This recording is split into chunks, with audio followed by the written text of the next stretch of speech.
3 months after the gala, Eliza learned the true cost of being noticed.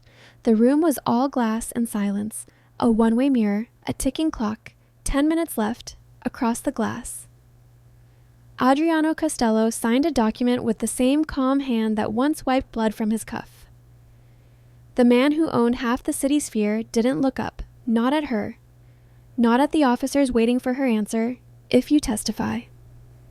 The voice beside her said softly, "He goes to prison for life. A pause. If you don't. Your mother's surgery is canceled. Tonight." Eliza stared at her reflection in the mirror. She barely recognized the woman staring back, tailored coat.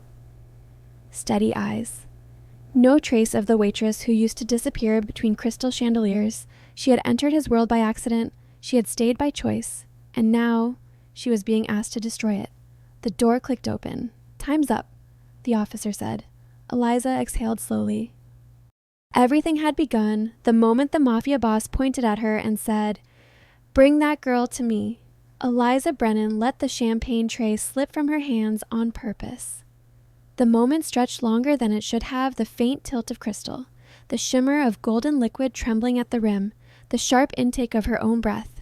Then gravity did the rest. Glass shattered against the marble floor. The sound clean and violent, cutting through the hum of polite conversation like a blade. The Harrington Charity Gala froze. Music faltered. Laughter died mid-breath. Heads turned in unison toward the source of the disruption. Toward the girl in a plain black server's dress standing amid broken glass and spilled champagne. Eliza did not move. Her pulse thundered in her ears, but her face remained calm, almost eerily so. She had practiced this moment in her mind a dozen times on the bus ride over. Rehearsed the shame, the fear, the apology she would offer if necessary. What she had not rehearsed was the sudden, hollow quiet that followed the kind of silence that made even the powerful uncomfortable. No one knew it had been intentional. No one except her. She needed to be noticed. She needed it desperately. 48 hours. That was all she had left before the hospital reclassified her mother's treatment as maintenance care, a polite phrase. Eliza had learned, for doing the bare minimum until the inevitable happened. Without an advance payment she did not have. Her mother would be moved, downgraded, quietly forgotten. Eliza could not let that happen. A woman near the front gasped, clutching her pearls, somewhere behind Eliza. Another server whispered her name in horror. The event coordinator was already pushing through the crowd, her face pale with professional panic. And then, from the raised VI platform at the far end of the ballroom, Adriano Costello looked up. It was subtle, just the smallest shift of attention, but Eliza felt it like a physical force. She did not see him at first. She felt him the way a room changes when something dangerous enters it, the way air seems to pull inward, toward a single point. Adriano Costello did not look at the shattered glass. He did not look at the damp hem of Eliza's dress or the champagne soaking into the marble. His gaze went straight to her face, to her eyes. And there it lingered. Eliza's breath caught. She had served drinks all evening without truly seeing the guests, had kept her head down as she always did, blending into the background where women like her were expected to remain. But now, under his scrutiny, she felt exposed in a way that went far beyond embarrassment. Her eyes did not drop. That, more than the broken tray, was her first mistake. Adriano Costello was older than she had expected, his dark hair threaded with silver at the temples, his expression carved from restraint. A faint scar traced the sharp line of his cheek, a pale reminder of violence that had not quite succeeded. He looked nothing like the monsters whispered about in the city's darker corners, and everything like the man who commanded them. He studied her for a long, unsettling moment.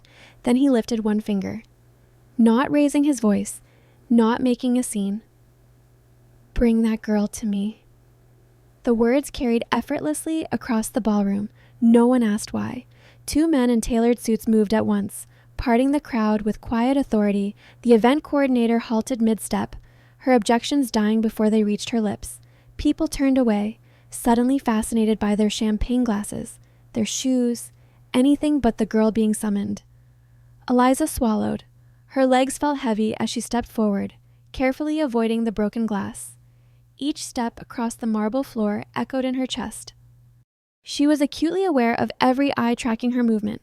of the way her borrowed heels clicked too loudly in the unnatural hush. She knew his name, everyone did. Adriano Costello, businessman, philanthropist, a man whose influence extended far beyond legitimate ledgers, a man people spoke about in lowered voices, even here, among the wealthy and untouchable. But as she drew closer, Eliza realized that what frightened her most was not his reputation.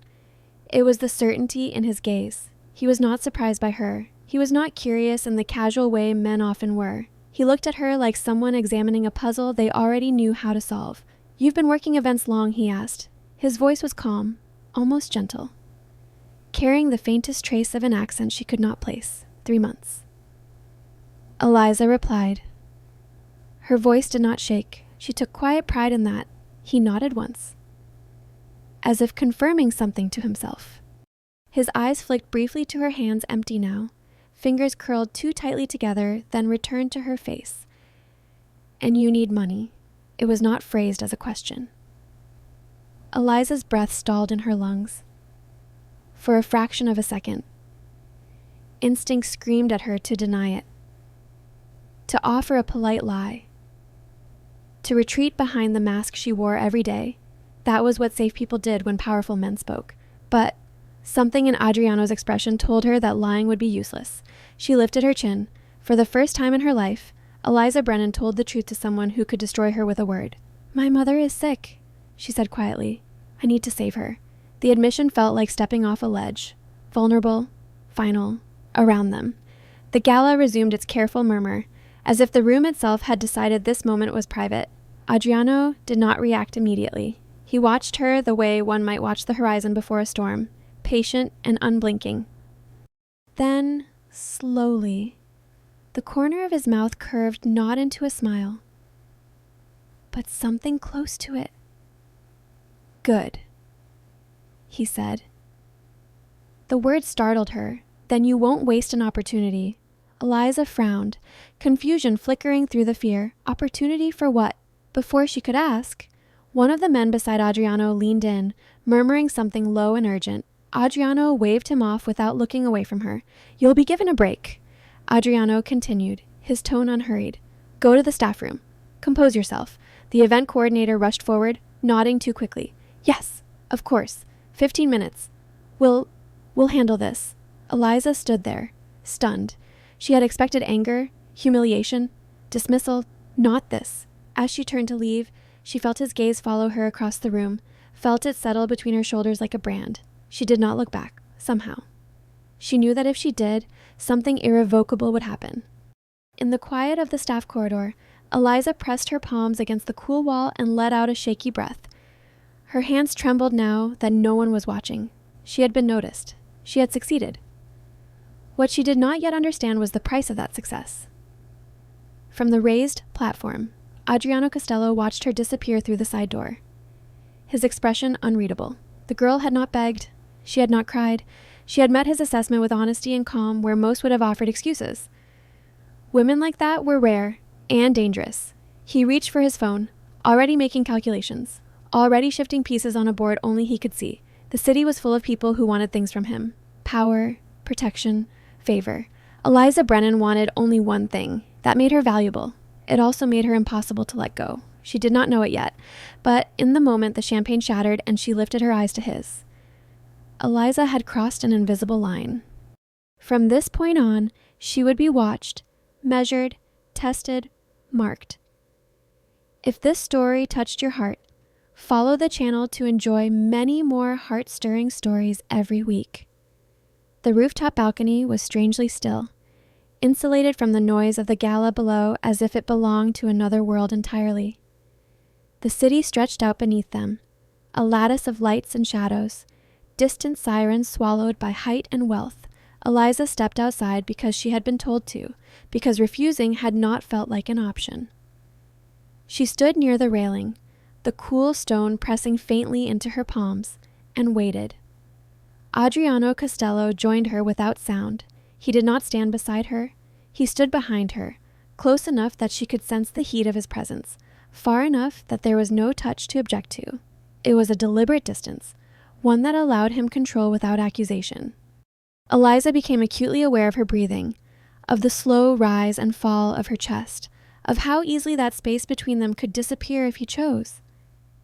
"You did that on purpose," he said calmly. It was not an accusation. It was an observation. Eliza did not turn around.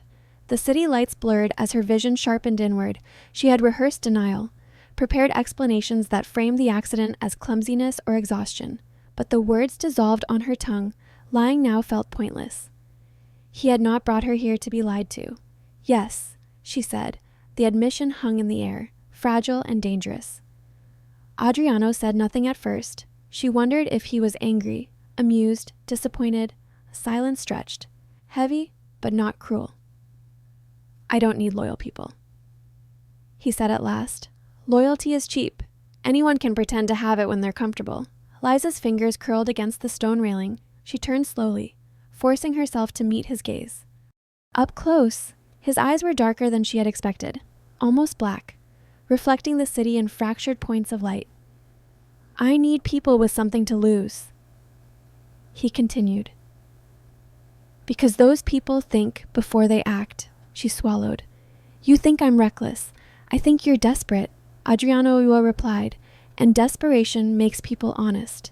He reached into the inside pocket of his jacket and removed his phone, tapping the screen once before holding it out so she could see. Numbers filled the display. Too many zeros. Eliza's breath hitched despite herself. "My offer," he said evenly, "a monthly salary that would cover your current expenses and then some, full medical coverage, effective immediately, access to the best hospital in the state. Specialists who don't ask questions and don't wait for insurance approvals." Her hands began to tremble. She clasped them together, furious at her own body for betraying her. This was more than she had imagined, more than she had dared to hope for when she let the tray fall. It was salvation wrapped in calm professionalism. "What would I have to do?" she asked quietly. Adriano studied her face as if weighing the exact shape of her fear. "You would live in my house." The words struck harder than the numbers. Eliza blinked. "Live. With you. In my residence." He corrected smoothly. "You would work for me, manage my schedule, handle personal correspondence, coordinate with my staff. Nothing illegal, nothing physical." She searched his expression for mockery or hidden intent and found neither. His tone was matter-of-fact, almost detached. "There is only one condition." He continued. "You don't betray me." The simplicity of it was unsettling. No veiled threats, no dramatic ultimatum, just a line drawn cleanly in the air between them. Eliza took a step back, the railing pressing into her spine. "And if I say no," Adriano did not answer immediately. He leaned one hand against the stone beside her, not touching her, but close enough that she could feel the solidity of him, the unspoken strength. His eyes did not leave hers. "Then you walk back inside," he said. "You finish your shift. You continue working events, taking on extra hours, hoping nothing else goes wrong. Maybe you manage to buy some time. Maybe you don't." Eliza's jaw tightened. He was not threatening her. He was simply laying out reality with brutal clarity. "And my mother?" she asked. A faint shadow crossed his face. "Without intervention," he said quietly. "Time will make the decision for you." Anger flared, sharp and unexpected. "You're using her," Eliza said. "You're cornering me." Adriano did not deny it. "I'm offering you a way out," he replied. "Corners only exist when there are no exits. I've given you one." She laughed softly, the sound brittle. "An exit that locks behind me." His gaze softened by a fraction. "I don't keep people who don't want to stay." Eliza studied him, then, really studied him, and the scar along his cheek, the controlled stillness of his body, and the way his words were precise, chosen with care. This man did not make promises lightly, nor did he waste effort on sentiment. "If I want to leave," she said slowly.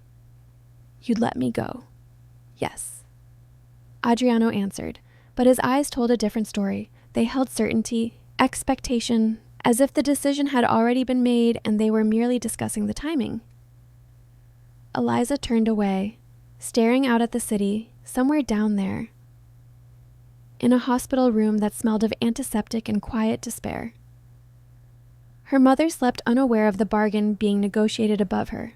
Eliza thought of the bills folded neatly in her bag, of the doctor's careful phrasing, of the way hope had become a commodity measured in dollars and signatures. "You don't know me," she said. "You don't know if I'm capable of this." Adriano stepped back, giving her space again. "I know enough," he replied. "You didn't cry when the room turned against you. You didn't beg when you stood in front of me. And when I named your need, you told me the truth." He paused. "People who lie to survive always fail eventually. You didn't." The city lights flickered below them, restless and indifferent. Eliza closed her eyes. She felt as though she were standing at the edge of something vast and dark, something that would reshape her life no matter which way she stepped. "How long do I have to decide?" she asked. Adriano checked his watch. "Until tomorrow morning. That's it. That's all you need," he said. "If you were going to refuse, you'd have done it already." The words landed with uncomfortable accuracy. He turned toward the door, then paused. "One more thing," he added. "If you accept, this arrangement stays exactly what it is, professional, controlled. I don't blur lines." Eliza opened her eyes. "And if the lines blur anyway, for the first time?" Something like a genuine smile touched his mouth. "Brief, dangerous, then we'll deal with it when it happens." He left her there, alone with the city and the weight of a choice that did not feel like one. Eliza remained at the railing long after the door closed, her reflection faintly visible in the glass. She understood now what frightened her most. Not the danger, not the power, but how carefully the trap had been constructed to look like freedom. The Costello estate did not feel like a home. It felt like a living fortress. The gates closed behind the car with a sound too final to be comforting, iron sliding into place as if sealing a vault. Eliza watched the city disappear through the tinted window, replaced by manicured grounds that stretched farther than she expected perfect lawns, sculpted hedges, lights embedded in stone pathways like silent eyes. The beauty was deliberate, controlled, and deeply unsettling. She did not speak as the car moved forward. She sensed that this was not a place where unnecessary words were welcome. At the entrance, security was invisible and omnipresent at once. Men stood where shadows should have been, suits immaculate, hands resting near concealed weapons with practiced ease. Cameras followed the car's approach, tracking, recording, memorizing. Eliza felt the weight of that attention press against her skin long before she stepped out. Sophia was waiting inside. She was tall, elegant in a way that did not rely on softness. Her dark hair was pulled back tightly, her posture straight as a blade. When she introduced herself, her voice carried no warmth, but neither did it carry hostility. "I'm Sophia," she said. "I manage the household." Eliza nodded. "I'm Eliza. I know. That," Eliza would learn, was how things worked here. Sophia led her through the interior without ceremony. The hallways were wide and bright, lined with art that looked expensive without trying to impress. There were no family photographs, no personal clutter, nothing to suggest comfort or history. Everything existed for a purpose. And that purpose was not nostalgia. As they walked, Eliza noticed the details she could not unsee: discrete cameras set into corners, doors that required biometric access, the subtle shift in air pressure when they passed through certain thresholds. The house breathed around her, aware of her presence. "Rules are simple," Sophia said as they moved deeper into the estate. "You follow the schedule you're given. You don't enter rooms you're not assigned to. You don't ask questions unless you're asked first." She paused at a long corridor, her heels clicking softly against marble. "And most importantly, you learn when not to listen." Eliza glanced at her. Not to listen. Sophia's lips curved faintly. Walls hear more than people realize. Silence is a form of survival here. They stopped in front of a set of double doors. Sophia opened them, revealing a bedroom that stole Eliza's breath despite her efforts to remain composed. The room was expansive, bathed in warm light from tall windows that overlooked the inner gardens. A king-size bed dominated the center. Dressed in crisp white linen, a sitting area occupied one corner, complete with a fireplace and shelves of books arranged by color and size. The bathroom beyond gleamed with polished stone and glass. It was luxurious in a way that felt almost indecent. "This is your room," Sophia said. Eliza stared. "For me?" "Yes." "I'm not a guest," Eliza said slowly. "I'm an employee." Sophia studied her for a moment, as if reassessing something. "You are under Mr. Costello's protection," she replied. "That places you outside the usual categories." The word sent a quiet shiver through Eliza. Protection implied danger. It also implied possession. Sophia gestured toward the door. "Dinner is at 8. Until then, settle in. Someone will bring your things." Before Eliza could ask another question, Sophia turned and left, the soft click of her heels receding down the hallway.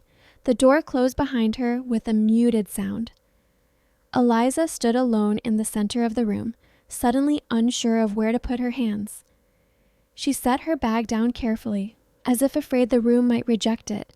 Everything smelled faintly of clean linen and something darker beneath it, something metallic she could not quite place. She walked slowly, touching nothing at first. The bed looked untouched, as if no one had ever slept there. The books on the shelves appeared unread. Even the fireplace seemed decorative, more symbol than the source of warmth.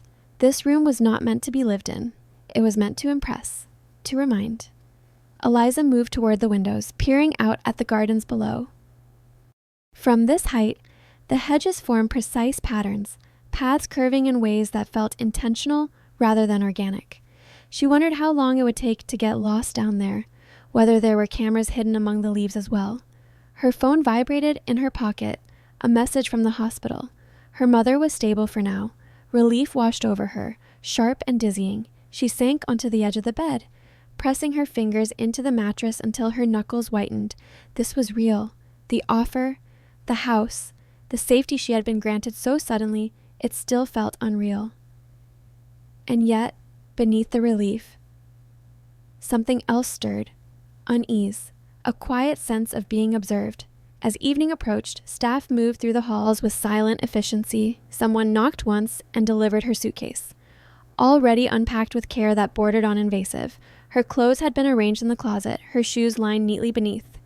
Even the small, worn sweater she had brought for hospital visits had been folded and placed gently in a drawer. They knew everything. Dinner passed in a blur of polite conversation and exquisite food Eliza barely tasted. Adriano did not attend. She was told he had business to attend to, the words vague and final. She did not ask what kind of business kept him away from his own table. Later, alone again. Eliza prepared for bed. She changed slowly, deliberately, trying to ground herself in familiar motions. The bathroom mirror reflected a version of herself that looked out of place in silk sheets and soft lighting. She barely recognized the woman staring back. When she finally turned to the door, intending to lock it out of instinct more than necessity, her hand froze. There was no lock, no bolt, no chain, no mechanism at all on the inside of the door. Eliza stared, her pulse quickening. She tried the handle anyway, half expecting it to reveal something hidden. It didn't. Smooth metal, no resistance. The door opened easily into the hallway beyond. She stepped back, heart pounding now, her mind racing. Perhaps it was a mistake. Perhaps the lock was elsewhere. She searched the frame, the wall, even the adjacent panels. Nothing. The realization settled slowly, like cold water seeping into her bones. This room was not designed to keep others out.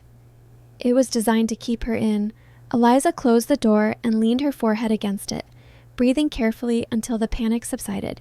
She reminded herself that she was safe, that this was the price of protection, that she had chosen this. But as she lay awake in the vast bed, listening to the distant hum of a house that never truly slept, she understood something with quiet certainty. The Costello estate did not need locks on its doors. Nothing here was meant to leave without permission. Adriano Costello did not touch Eliza. That was what unsettled her most. In the days that followed her arrival at the estate, she learned to recognize patterns quickly. Adriano stood close, but never close enough to invite protest. His hand would hover near her back when corridors filled with men who lowered their voices at his approach, but it never made contact. When others looked at her too long, his gaze alone was enough to make them look away.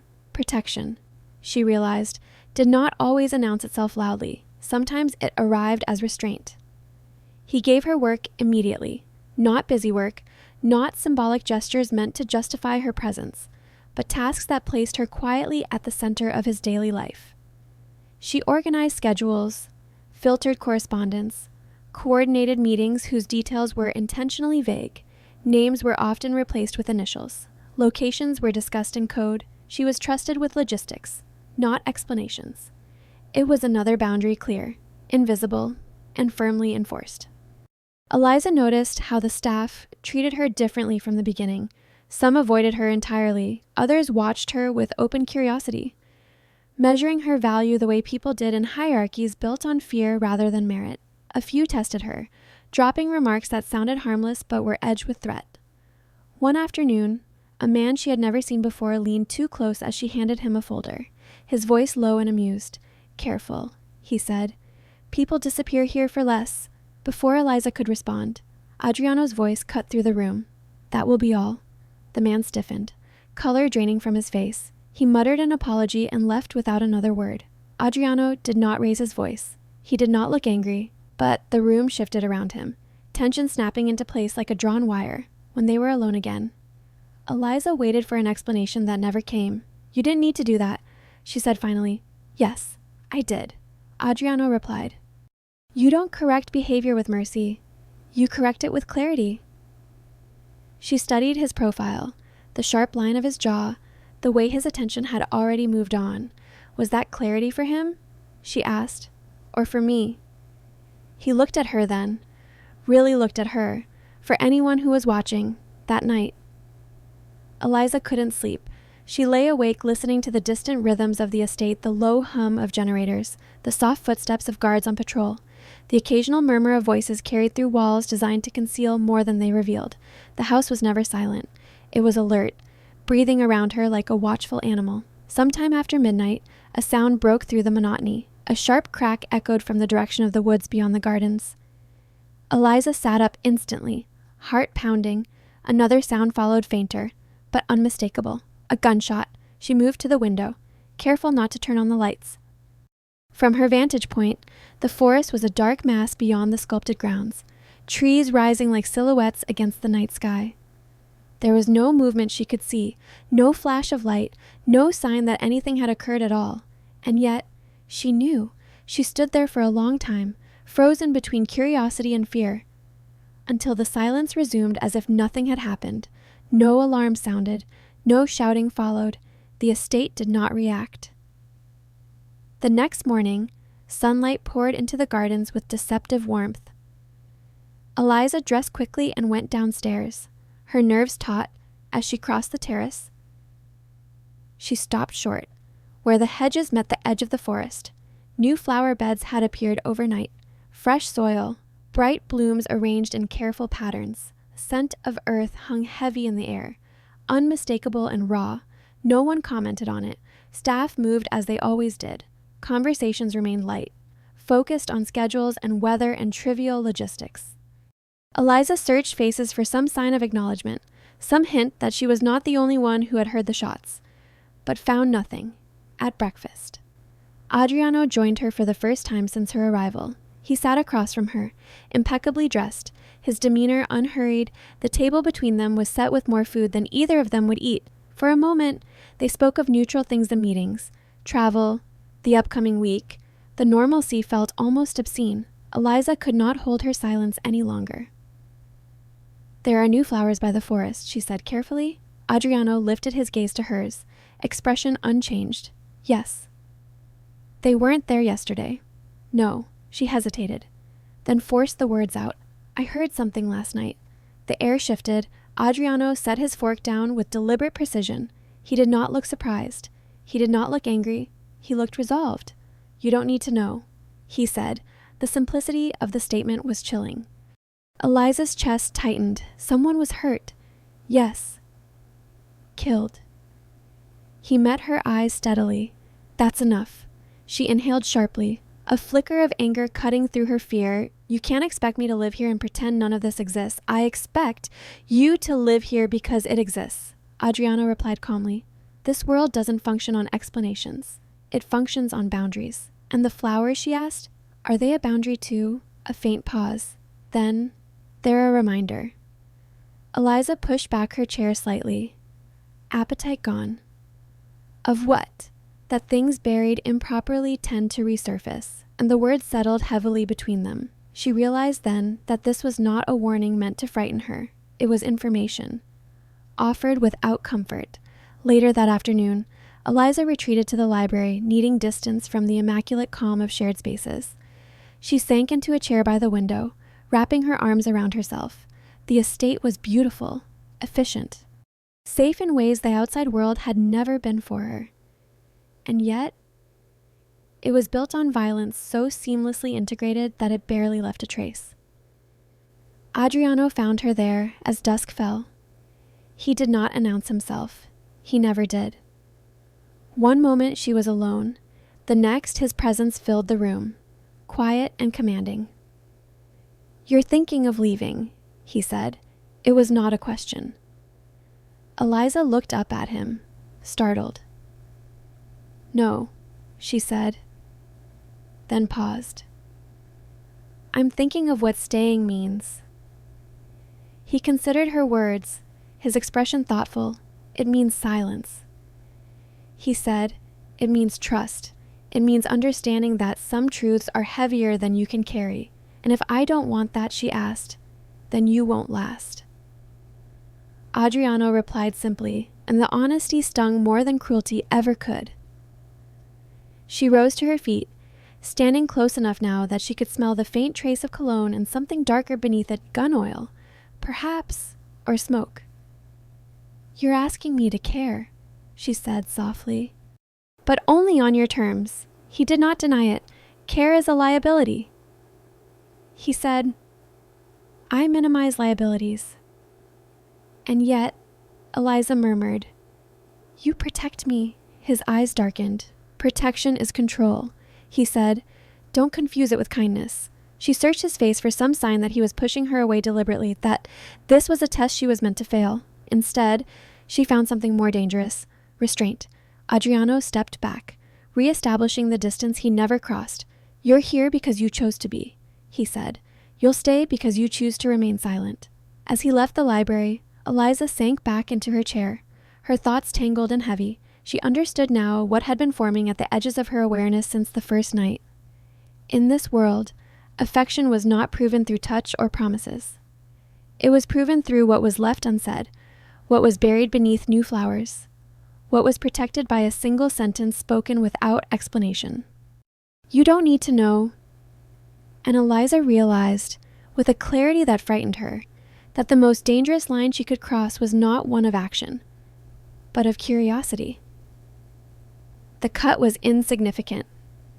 That was what Eliza told herself as she stood alone in the side corridor, staring at the thin line of red blooming along her palm. She had been careless, reaching too quickly for a glass folder edge. Distracted by a message on Adriano's schedule that made no sense no matter how many times she reread it, the sting came a second later, sharp but brief, a reminder more than an injury. Still, blood had a way of making small mistakes feel dangerous in this house. She wrapped her hand in a linen napkin and headed for the private sitting room where the medical cabinet was kept.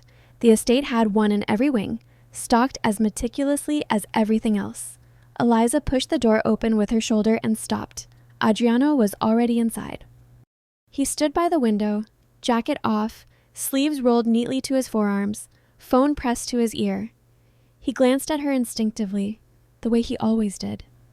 Awareness sharp and immediate, his gaze dropped to her hand. The call ended without explanation.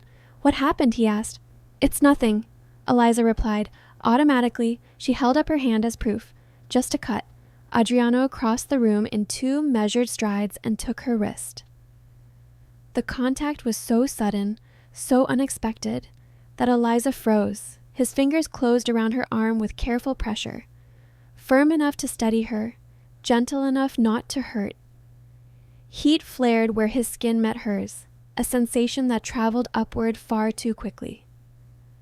Adriano turned her hand, inspecting the cut with the same focus he gave everything else. It needs cleaning, he said. I can do it myself. He didn't release her. Instead, he guided her toward the chair by the cabinet and gestured for her to sit. The movement was instinctive, practiced something he had done countless times for others. That realization should have grounded her. It didn't. Adriano retrieved antiseptic and gauze, his movements precise. He knelt in front of her, not touching yet, close enough that Eliza could see the faint lines at the corners of his eyes, the controlled calm that never quite softened. The position was intimate in a way neither of them acknowledged. This will sting, he said. She nodded, throat tight. When the antiseptic met her skin, Eliza inhaled sharply. Adriano's grip tightened a fraction, his thumb brushing the inside of her wrist where her pulse betrayed her. The moment stretched. He should have let go. She should have pulled away. Neither of them did. The room seemed to narrow around them, the silence heavy with things neither had permission to name. Adriano's hands were steady, his touch deliberate, but there was something else there now, a hesitation, almost imperceptible, as if he were standing at the edge of a decision he had sworn never to make. If you were afraid of me, he said quietly, you wouldn't be standing still. Eliza met his gaze. I'm afraid, she replied. Just not in the way you think. He held her wrist a moment longer, then slowly released it, but the absence of his touch felt sharper than its presence. Eliza's hand tingled, the echo of him lingering on her skin. Adriano finished bandaging the cut, his fingers brushing her palm one last time before he straightened. He took a step back, reclaiming the distance that had defined them from the beginning. Control reasserted itself in his posture, his expression smoothing into its usual restraint. This can't happen, he said. Not looking at her, Eliza laughed softly, more breath than sound. You didn't even touch me. That's exactly why, he replied. She rose slowly, closing the space he had created. You've crossed lines for me already, she said. You just refuse to admit it. His jaw tightened. I've protected you. You've watched me, Eliza countered, controlled my world, decided what I should know and what I shouldn't. Her voice lowered. Don't pretend that distance makes this safe. Adriano finally looked at her then, and the intensity in his eyes stole her breath. This house doesn't forgive weakness, he said, and it punishes attachments. Is that what this is? She asked. An attachment. Silence answered her, heavy, loaded. Eliza understood then that he was fighting something far more dangerous than desire. He was fighting the loss of control, the erosion of the rules that had kept him alive. She could see it in the way his hands clenched at his sides, in the rigid stillness of his body. She stepped closer. Adriano did not move. Their breaths mingled, the air between them charged with everything they had not said since the night on the balcony. Eliza lifted her hand, her uninjured one, and rested it lightly against his chest. She felt the steady thrum of his heartbeat beneath her palm. He exhaled. The sound was barely audible. But it was surrender. Adriano's hand came up, cupping her jaw with a tenderness that felt almost out of character. He waited. Just long enough to give her the chance to pull away. She didn't. The kiss was unhurried, exploratory. More a question than a claim. No urgency. No desperation, just the quiet acknowledgement of something inevitable. Eliza's lips parted instinctively, her fingers curling into the fabric of his shirt. Adriano responded with restraint that trembled on the edge of breaking, his thumb brushing her cheek as if memorizing the shape of her. There were no promises in the kiss, no illusions of safety, only awareness. When he pulled back, the space between them felt altered, irrevocably changed. This is a mistake, Adriano said softly. Yes, Eliza agreed. Neither of them stepped away. For a moment, they stood there, suspended in the aftermath, both acutely aware of what they had done. The line they had crossed was invisible, but its weight pressed down on them all the same. Adriano's hand fell from her face. It can't happen again, he said, more firmly now, as if convincing himself. Eliza nodded. I know, and they both knew it was a lie.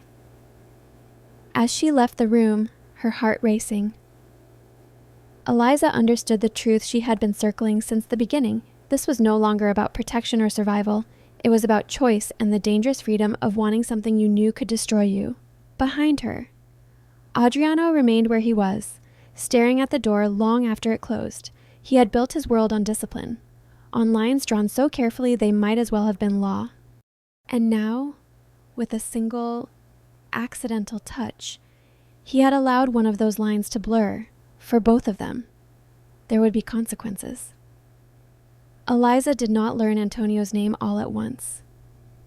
It surfaced in fragments, half-finished sentences that stopped when she entered a room, a pause in conversation that felt too deliberate to be accidental. A file removed from a stack just before it reached her desk. In the Costello estate, omissions were rarely mistakes. They were decisions. At first, she ignored it. Curiosity was a dangerous habit here, and she had learned to keep hers contained.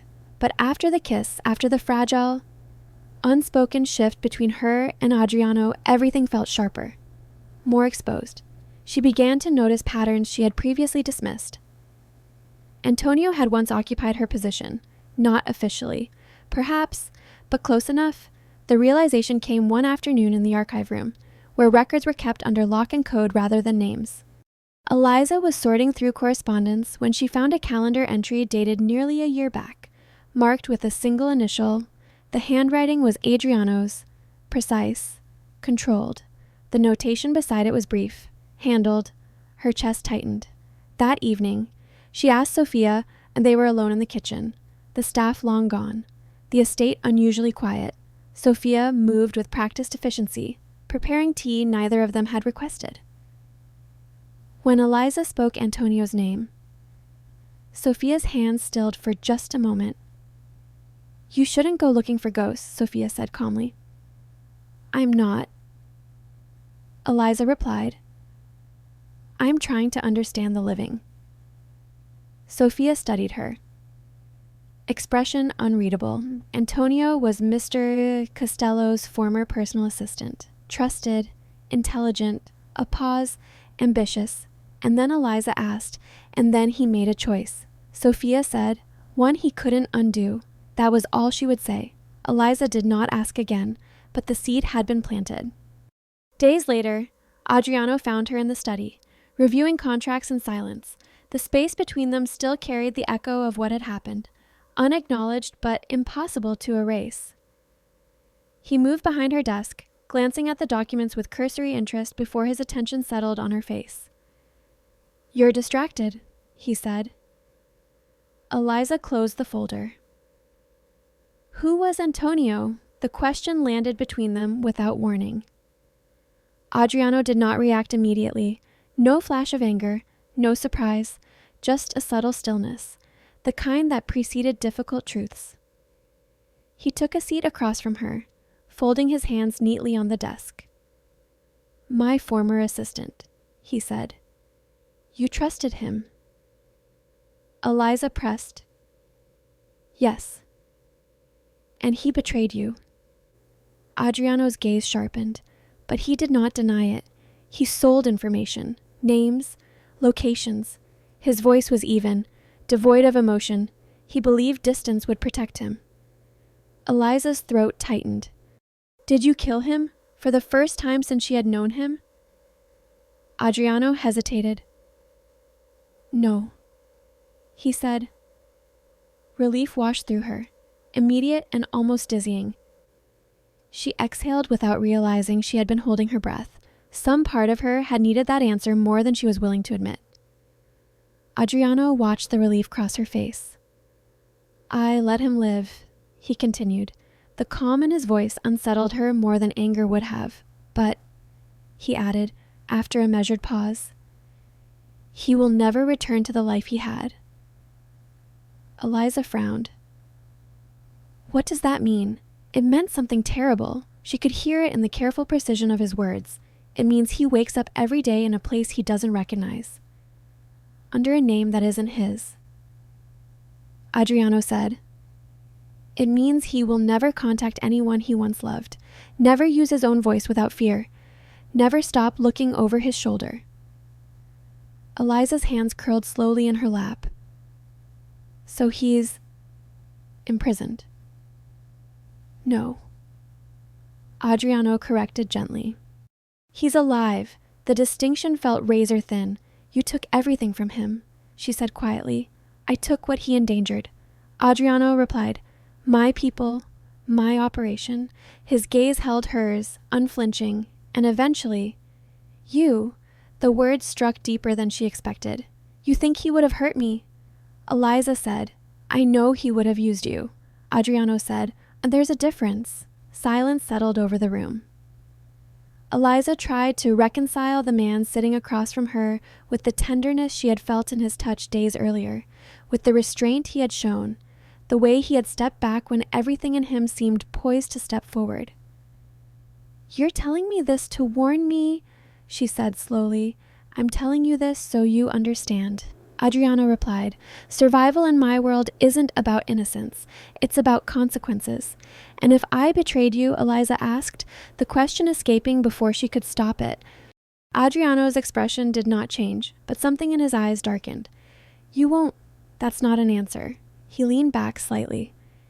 If you betrayed me, he said, choosing his words with care, I would make sure you lived long enough to regret it. Eliza's pulse quickened. The honesty in his tone left no room for misunderstanding. This was not a threat meant to frighten her into obedience. It was a fact, stated plainly. And yet, she said softly, you let Antonio live. Yes. Why? Adriano studied her for a long moment. Because death is simple, he said. And I don't believe in simple endings. The words chilled her. She stood, moving toward the window as if distance might help her breathe. Outside, the gardens lay in perfect order, every hedge trimmed, every path planned, beauty engineered to conceal what lay beneath. You're asking me to stay in a world where freedom is conditional, Eliza said, where survival comes at the cost of identity. I am asking you to stay aware, Adriano replied. The difference matters. She turned back to him. Do you ever regret it? Regret what? Letting Antonio live. A shadow passed over Adriano's face, gone as quickly as it appeared. No, he said, but I regret trusting him. Eliza nodded slowly. She thought of the kiss they had shared, of the fragile line they had crossed, of the way trust had slipped into the space between them without permission. Why are you telling me this now? She asked. Adriano rose from his chair, closing the distance between them. He stopped just short of touching her, the familiar restraint reasserting itself. Because you deserve to know the truth about the position you're in, he said, and because I won't have you imagining things worse than reality. Her voice wavered despite her effort to steady it. And what if the reality is already worse? Adriano's gaze softened, just slightly. Then you're stronger than you think. Eliza searched his face, seeing not a monster, not a savior, but a man who had learned to survive by rewriting the rules of mercy. She understood then that Antonio was not a warning meant to scare her into submission. He was a mirror, a glimpse of what happened when someone crossed the wrong line and lived to understand the cost. As Adriano stepped away, leaving her alone with the weight of what she had learned, Eliza realized the truth settling coldly in her chest. In this world, survival did not guarantee freedom. It only guaranteed continuation. And the most terrifying part was not that she understood this now, but that some part of her was already calculating how to live with it. The call came just before dawn. Eliza was already awake, lying still in the dark, listening to the distant rhythm of the estate as it prepared for another controlled day. Her phone vibrated once on the bedside table, the sound sharp and intrusive in the quiet. She reached for it with a sense of dread she did not try to suppress. The hospital's number glowed on the screen. Her mother had taken a turn overnight. Complications. Internal bleeding they hadn't anticipated. The doctor's voice was professional, careful, and stripped of hope the way people spoke when they were preparing someone for disappointment. We need immediate authorization to continue, he said. A financial guarantor. Without it, we can't proceed. How much time? Eliza asked, though she already knew the answer would be cruel. Hours, he replied. Not days. She dressed without thinking, hands steady only because panic had gone strangely quiet inside her. Fear. She had learned. Did not always scream, Sometimes it focused. She left her room before the sun had fully risen, walking through halls that seemed longer than usual. Colder, Adriano was in his study. He looked up as she entered, taking in her expression in a single glance. He didn't ask what was wrong. He stood immediately, already reaching for his jacket. "The hospital," Eliza said. Her voice did not break. "They need authorization. Now, come with me." He replied. The drive was silent, not the awkward kind, but the deliberate kind that left no space for doubt. Adriano made a call halfway there. Speaking in clipped sentences Eliza did not recognize. Names were mentioned. Numbers, a location was confirmed. When they arrived, everything moved too quickly. Forms appeared. Doctors spoke more softly than before. Adriano signed where he was told. His signature clean and decisive. No hesitation in the stroke of the pen. Eliza watched his hand move, the weight of what he was doing pressing down on her chest. It was done before she fully understood it. Her mother was taken into surgery. Eliza was left in a waiting room that smelled faintly of disinfectant and old coffee. Her body suddenly heavy with the aftermath of adrenaline. Adriano sat beside her, close but not touching, his presence a steady line in the chaos of her thoughts. "She'll make it," he said quietly. It wasn't reassurance, it was certainty. Hours passed. When the surgeon finally returned with news of success, Eliza nodded as if she had expected nothing less. Relief came later, in private. When she stood alone by the window and allowed her hands to shake, they returned to the estate after nightfall. Dinner went untouched. Conversation felt unnecessary. Eliza moved through the house like someone newly aware of gravity, of how every step was influenced by forces she could not see but could feel acutely. Adriano found her on the terrace later that night. The gardens were lit softly, shadows pooling between the hedges. Eliza leaned against the stone railing, the cool surface grounding her. She did not turn when she heard him approach. "You didn't have to do that," she said. "Yes," Adriano replied evenly. "I did." She faced him then. "You signed without asking anything in return." "That doesn't mean there's no cost," he said. The words settled between them, heavy with implication. "I know," Eliza said. Adriano studied her for a moment, something unreadable in his gaze. "From now on," he said, "you're my only weakness." Her breath caught, not because of the words themselves, but because of the calm with which he spoke them. "That's not protection," she said quietly. "That's a liability." "Exactly," Adriano replied. Eliza laughed softly, though there was no humor in it. "You make it sound strategic." "It is."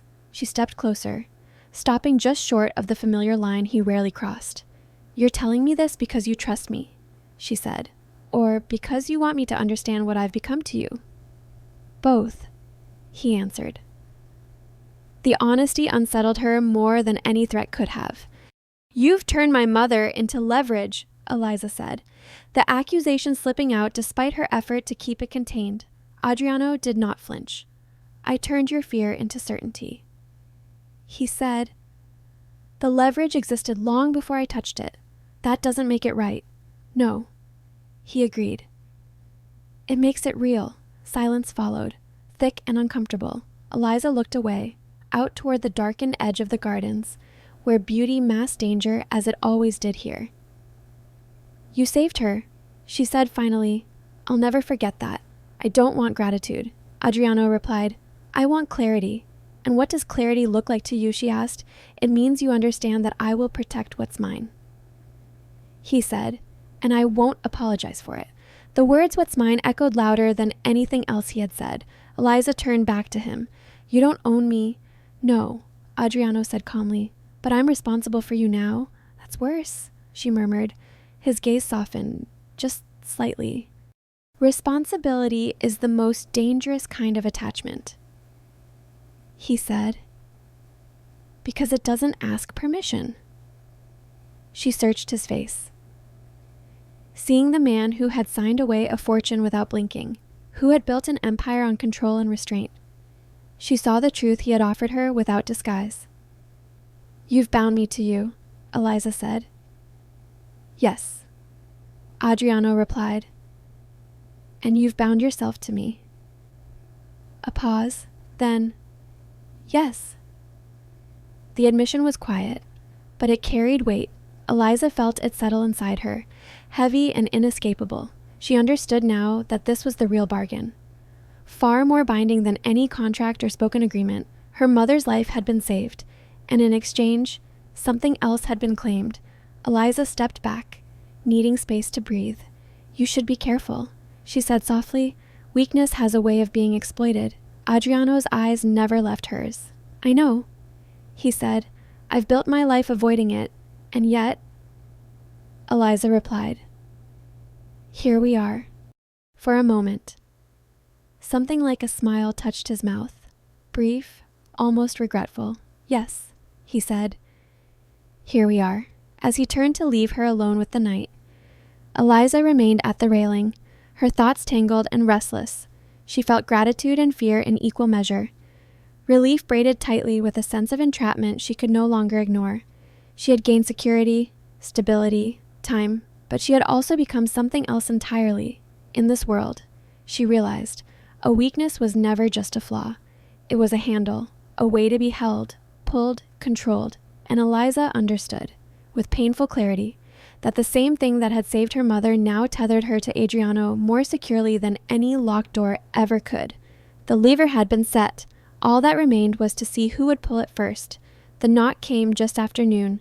It wasn't loud, it wasn't urgent, it was precise, measured, authoritative. The kind of knock that didn't ask permission because it didn't need to. The sound carried through the Costello estate with unsettling clarity, slicing through the usual controlled quiet. Eliza felt it before she heard it, a tightening low in her chest, an instinctive awareness that something irrevocable had arrived. Sophia was the first to move. She paused mid-step in the corridor, her expression changing by degrees too subtle for anyone who didn't know how to read tension the way sailors read storms. She didn't look at Eliza. She didn't look at anyone. She simply nodded once toward the security monitors. Police, she said. The word landed like a dropped glass sharp, fragile, impossible to ignore. Within seconds, the estate shifted, guards repositioned without panic, movements smooth and rehearsed. Doors closed quietly in distant wings. Conversation stopped. Eliza stood frozen near the staircase, acutely aware of how exposed she suddenly felt, as if a spotlight had been trained on her without her consent. Adriano appeared from the study moments later. He was calm, impeccably composed, his expression unreadable. If the arrival of the police unsettled him, he gave no sign of it. His gaze swept the room, taking in the staff, the guards, and finally Eliza. For a brief moment, something flickered in his eyes of calculation. Not concern. That hurt more than she expected. Let them in, Adriano said.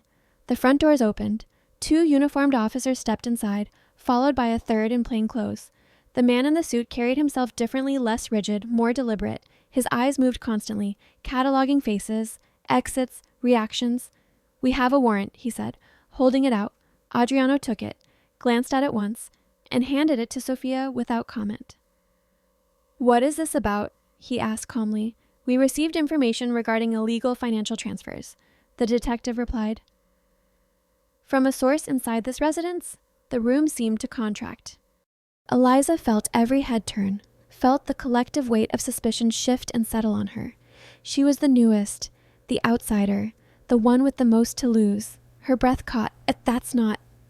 She stopped herself, aware that speaking too quickly would only make her look guilty. The detective's gaze found her easily. He studied her with professional interest. Not accusation, but that almost made it worse. Miss Brennan, he said. You work for Mr. Costello? Yes, Eliza replied, forcing steadiness into her voice. How long? Several weeks. And before that, I worked events, catering, and the detective nodded slowly. Quite a change of circumstances. Eliza said nothing. She could feel Adriano beside her now, close enough that she sensed his presence, but he did not speak. He did not intervene. He did not place a hand on her shoulder or step forward to redirect attention. For the first time since she had known him, Adriano Costello was silent. The pause stretched. Sophia watched from the periphery, her expression neutral, but Eliza caught the faint tension in her jaw. The guards remained still, eyes alert, waiting for a signal that did not come. "We'd like to ask you a few questions," the detective continued, his tone courteous. "In private." Eliza looked at Adriano then, really looked at him. He did not meet her eyes. Something cold and sharp settled in her stomach. "I haven't done anything wrong," she said quietly. The detective smiled faintly. "That may be true, but someone here has, and you think it's me," Eliza said. "I think you're convenient," the man replied honestly. Adriano finally spoke. "You'll conduct your inquiry here," he said, "under my supervision," and the detective raised an eyebrow. "That's not how this works." Adriano met his gaze evenly. "It is in my house." The tension escalated, subtle but dangerous. Eliza stood between them, acutely aware that she was no longer invisible. Whatever protection Adriano had promised her, it had limits, and she was standing at the edge of them. "We also have reason to believe," the detective added, "that your assistant has had access to sensitive information." Eliza's chest tightened. "I haven't shared anything," she said. "With anyone." The detective tilted his head. "You don't deny having access." She couldn't. Silence pressed in around her. Adriano's gaze shifted to her then, sharp and assessing, not accusatory, but not reassuring either. It was the look he gave problem situations that required resolution. Eliza felt something fracture inside her. They questioned her for nearly an hour. The questions were methodical, circling the same points from different angles, names, times, documents she had handled, meetings she had scheduled. Eliza answered carefully, truthfully, aware that every word was being weighed for weakness. Throughout it all, Adriano remained present but distant. He listened. He observed. He did not interrupt. She had never felt more alone. When the detective finally stepped back, he looked thoughtful. "We'll be in touch," he said. "Don't leave town." Adriano's lips curved faintly. "I don't plan to." After they left, the house exhaled slowly, tension dissipating in controlled increments. Staff returned to their tasks. Guards relaxed their stances. Life resumed its careful rhythm. Eliza remained where she was. Adriano dismissed everyone else with a gesture. Soon, it was just the two of them standing in the vast entry hall, space echoing around them. "You didn't protect me," Eliza said quietly. Adriano turned to face her. "I protected the situation." "That's not the same thing." "No." He agreed. She searched his face, looking for the man who had bandaged her hand, who had signed his name to save her mother without hesitation. "You let them think it was me. I let them consider all possibilities," Adriano replied, "including the uncomfortable ones." "And what if they decide I'm guilty?" Eliza asked. "Then we'll deal with it." The calmness of his tone chilled her. "You told me I was your weakness," she said. Was that a lie? Adriano held her gaze. "Weakness doesn't mean blindness." He said, "It means risk." "And am I a risk now? A pause? Fractional? Damaging?" "Yes," he said, and the word cut deeper than any accusation.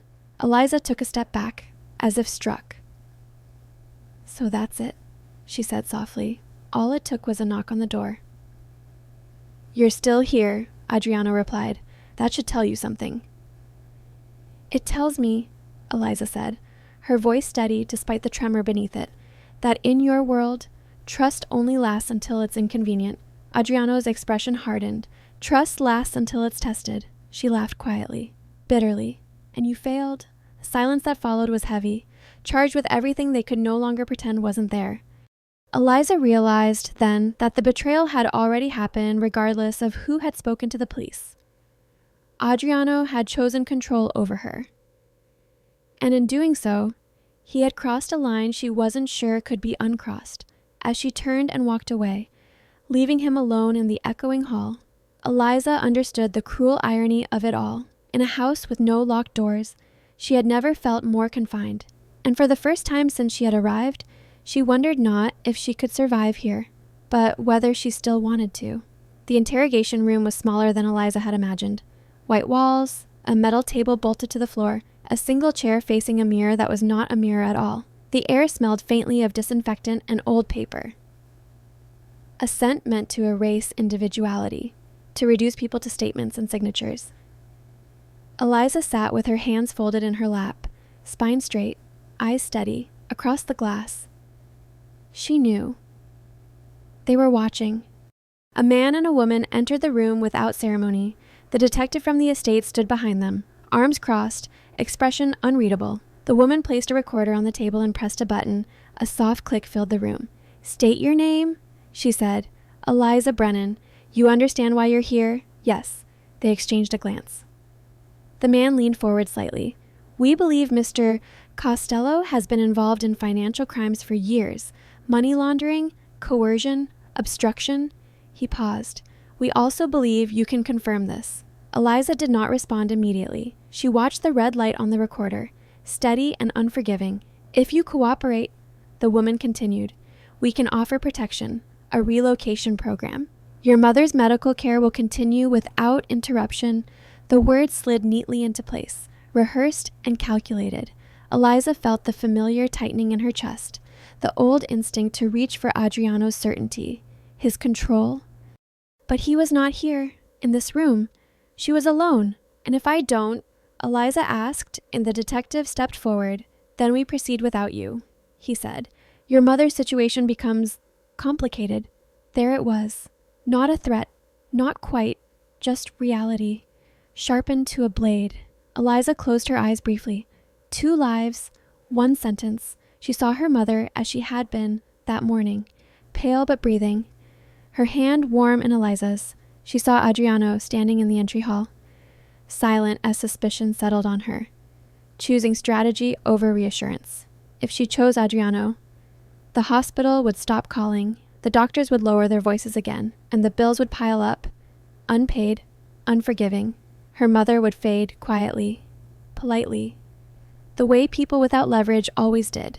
If she chose betrayal, Adriano would lose everything, and the empire he had built on control would collapse under the weight of her words. He would be arrested, exposed, consumed by the very system he had manipulated for years. And yet, even now, the thought hollowed her chest. "I need time," Eliza said. "You don't have it," the woman replied calmly. Eliza looked up at the mirror. She imagined Adriano on the other side, watching her with that sharp, unreadable gaze. She wondered if he expected her to save him, if he had already prepared for her to destroy him. She inhaled slowly. "I'll testify," Eliza said. The detective's posture relaxed, satisfaction flickering across his face. "But not the way you think," she added. The woman frowned. "Clarify. I'll confirm that illegal transactions occurred," Eliza said, "but I won't name Adriano Costello as the orchestrator." Silence fell. "That's not cooperation," the detective said sharply. "It is," Eliza replied evenly. "It just doesn't give you the ending you want," the man scoffed. "Without his name, this goes nowhere." Eliza leaned forward slightly, lowering her voice. "You don't need his name," she said. "You need a structure, accounts, shell companies, people who can't disappear as easily as he can." She listed them calmly. Financial managers, intermediaries, men who believed proximity to power made them untouchable. She named dates, transfers, patterns she had pieced together not from documents, but from silence, from the things Adriano had chosen not to tell her. The room shifted, and the woman glanced at the detective. "This is substantial," she said quietly. "It's not enough," he replied. "We need him. You want him?" Eliza corrected. "What you need is a case." She straightened, heart pounding but voice steady. "Arresting Adriano Costello would turn this into a war. You know that. His absence would create a vacuum filled with men far worse than him. Men you don't have files on." The detective studied her, jaw tight. "You're protecting him." "No," Eliza said. "I'm limiting the damage." "And your mother?" the woman asked. "What happens to her?" Eliza's throat tightened. "You keep your word." The woman hesitated. It depends on whether you want results." Eliza cut in. "I'm giving you a network. Names you can prosecute, money you can freeze. You take them quietly. You leave him standing. "And you keep my mother alive." And the recorder hummed softly, capturing every word. The detective leaned back, frustration etched into his features. "You're asking us to compromise. I'm asking you to be realistic," Eliza replied. "You don't dismantle empires by toppling the figurehead. You do it by removing the supports." Silence stretched again, finally. The woman turned off the recorder. "This conversation doesn't leave this room," she said slowly. "We'll review what you've given us." And my mother, Eliza asked. The detective exhaled sharply. "Her care continues," he said. For now, it wasn't reassurance. It was the best she was going to get. They stood to leave. At the door, the woman paused. "Why do this?" she asked. "Why not choose yourself?" Eliza met her gaze. "I did." When the door closed behind them, Eliza remained seated, the adrenaline draining from her body in slow, painful waves. She had chosen neither loyalty nor betrayal. She had chosen control on her own terms. Later, alone in the hallway outside the room, Adriano was waiting. His presence hit her like gravity, and they stood facing each other, words suspended between them. His expression was unreadable, but his eyes searched her face with an intensity she had never seen before. "What did you tell them?" he asked quietly. "Enough," Eliza replied. "And not everything." He studied her, understanding dawning slowly. "You didn't give me up." "No." "And you didn't save me," he said. "No." She agreed. "I saved what mattered." A long pause. "You used me," Adriano said. "Yes," Eliza replied, "and the way you taught me to." Something like pride flickered through his expression, quickly smothered by something darker. "And if this backfires," he asked. "Then we both pay," she said calmly. "But at least it will have been my choice." Adriano stepped closer, stopping just short of touching her. "You've made yourself dangerous," he said softly. Eliza held his gaze. "I learned from the best." For the first time. He did not argue. As they walked away in opposite directions, Eliza felt the weight of what she had done settle into her bones. She had not escaped the world she had entered. She had reshaped her place within it. She had chosen neither love nor betrayal. She had chosen survival without surrender. And in doing so, she had ensured that nothing between her and Adriano Costello would ever be simple again. Power did not vanish overnight. It eroded. Eliza watched it happen in fragments. The way cliffs surrendered to the sea, not with spectacle, but with inevitability. Meetings were canceled without explanation. Calls went unanswered longer than they should have. Men who once waited outside Adriano's door now sent intermediaries, careful and distant. His name still carried weight, but it no longer bent rooms the way it used to. Adriano Costello was still alive, but the world no longer revolved around him. They left the estate quietly. There was no dramatic exit, no final confrontation. The gates opened, and for the first time, they did not feel like a threshold into danger, but a release from it. Eliza sat in the passenger seat as the car moved forward, the familiar grounds receding into the distance. She did not look back. Neither did he. The house without locks no longer belonged to them. They settled on the coast, far enough from the city that sirens were only echoes, distant and harmless. The house Adriano chose was smaller than Eliza expected. White walls, wide windows, the sea stretching endlessly beyond. It was beautiful in a quieter way, without surveillance cameras disguised as daycare, without men stationed in the shadows. There were no guards. That absence was louder than any threat had ever been. At first, Adriano struggled with it. Eliza saw it in the way he checked exits that didn't need guarding, in the way his eyes tracked movement out of habit rather than necessity. Control had been his language for so long that silence felt foreign on his tongue. Some nights, he woke before dawn, tension coiled in his body, as if expecting a war that would never come. He had lost his empire. Not entirely, pieces of it remained, untouchable, buried too deep for anyone to excavate without consequence. But the center was gone, the influence, the inevitability. He had been reduced to something far more dangerous and far more human. Alive. Eliza changed too. The girl who had dropped a champagne tray to be seen no longer existed. In her place stood a woman who understood leverage, silence, and the cost of choosing neither submission nor destruction. She learned how to breathe without permission, how to speak without measuring the room first. She learned how to say no. Some mornings, she walked alone along the shore, letting the cold water wash over her ankles, grounding herself in the simple truth of movement and sensation. The sea did not care who she had been or what she had done. It did not ask for explanations. It simply existed. They spoke less about the past than Eliza had expected. There were no confessions, no apologies framed in regret. Adriano did not ask her to justify her choice. And she did not ask him to repent for his world. They understood each other too well for that. Words would only cheapen what had already been decided. Instead, they talked about small things, books, weather, places they had never been. Sometimes, in the quiet between sentences, Eliza caught Adriano watching her with an expression she had never seen before, unarmed, unguarded, stripped of calculation. It frightened her more than his power ever had. "You don't have to stay," he told her one evening, standing by the window as the sun bled into the horizon.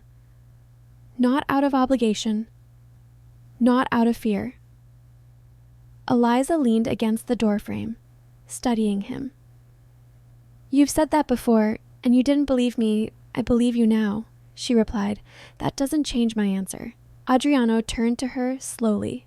Why Eliza considered the question carefully, not because she didn't know the answer, but because she wanted it to be true when spoken aloud. "Because I know who you are," she said. "And I know who I am with you." He nodded once, accepting it without argument. They did not pretend love would redeem them.